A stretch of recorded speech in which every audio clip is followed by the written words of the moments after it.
Today we shall reflect on the theme, being convinced in what we do. And we see that in today's world, it is very easy to get carried away. It's very easy to get distracted and discouraged if we don't find meaning in what we do, or if we are not convinced in what we are doing. And another common theme that we find in today's world is that those who work for good cause often have to face threats. And we see when a power is challenged, they always threaten those who oppose them. But we see that these people still continue. They still have the courage to carry on the work that they are doing. And we may ask ourselves, how do they get this courage to still continue doing the good work that they do? And the answer to that question is that these people are convinced of what they are doing. They know what they are doing.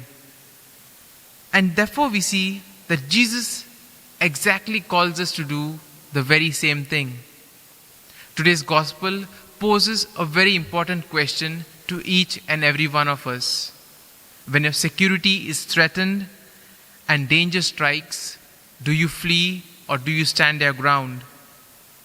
We see that when Herod, the ruler of Galilee, heard that thousands of people were coming to Jesus, he decided that it was time to eliminate Jesus, who threatened his influence and his power.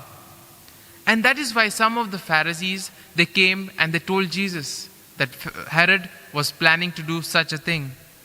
And Jesus in turn warned them that they were in greater spiritual danger of losing both body and soul if they refused to listen to God and follow his teachings.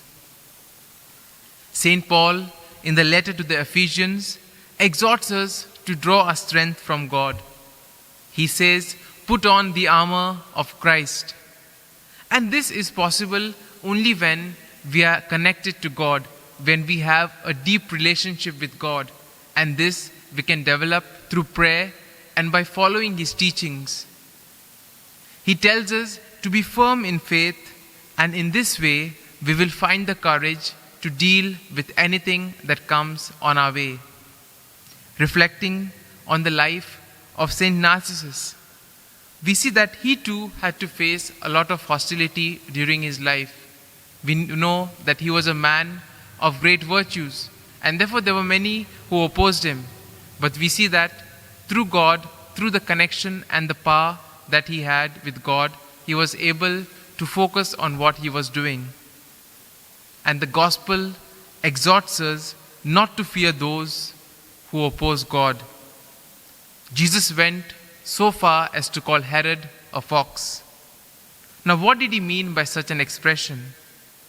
I mean, he could have easily called Herod a lion or tiger or some other wild animal.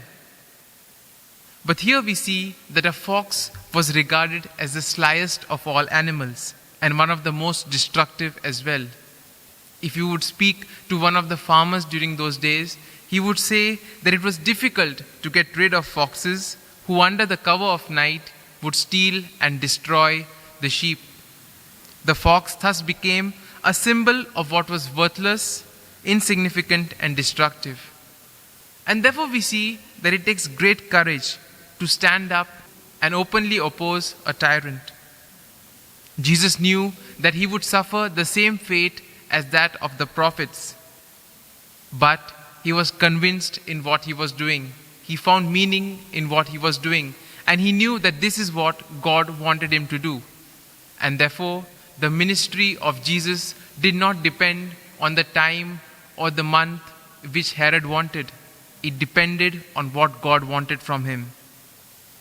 And therefore we see Jesus came to free people from sin and to give them new life. And Jesus contrasts his desire for Jerusalem with the desire of what Jerusalem had. Jesus came, he preached, he taught many things, but they were not willing to listen. And therefore Jesus tells them, he gives a nice metaphor. He compares his longing for Jerusalem with a mother hen gathering her chicks under her protective wings. And Psalm 91 speaks of the same protection of God in such terms. And therefore Jesus willingly set his face towards Jerusalem, knowing that he would meet a certain betrayal. But he continued doing what he was doing because he knew that by doing this, he was doing the will of God the Father. And therefore, today, in a very special way, let us pray for all of us that we may find meaning in what we are doing, that we may be convinced in the work, in any activity in which we wholly participate in.